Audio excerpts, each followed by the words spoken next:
Dans cette capsule vidéo, nous allons voir les lois de la réfraction.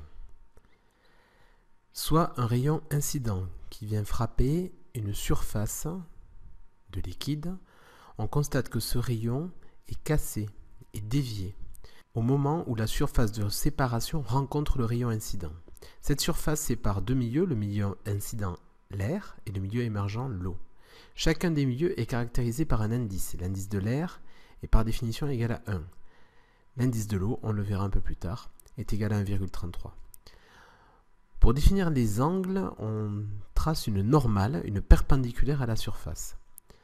On a ainsi les deux angles, l'angle placé dans l'air et l'angle placé dans l'eau. La loi de Snell-Descartes de la réfraction nous dit que l'indice de l'air fois sinus IR égale l'indice de l'eau fois sinus I de l'eau. Cette loi sera utilisée pour les exercices qui vont suivre. Voici un exercice. Un angle d'incidence égal à 30 degrés arrive à la surface. Nous souhaitons rechercher l'angle réfracté, I de l'eau. Pour cela, nous utilisons la relation de Snell-Descartes. On voit que l'on veut calculer l'angle réfracté dans l'eau. Pour cela, on l'isole de la loi de Snell-Descartes.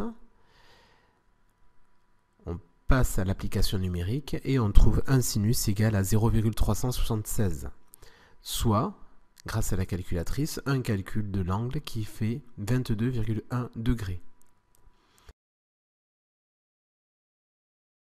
Prenons un autre exemple, cette fois-ci l'angle d'incidence est dans l'eau et nous souhaitons chercher l'angle réfracté dans l'air. Nous utilisons la relation de Snell-Descartes.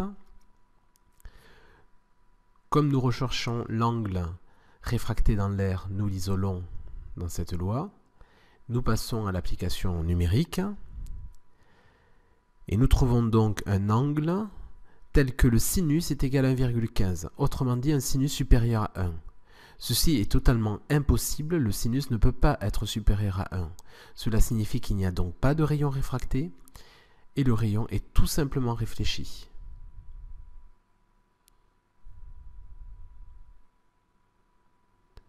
Ainsi, pour calculer un angle réfracté, nous allons utiliser la loi de Snell-Descartes.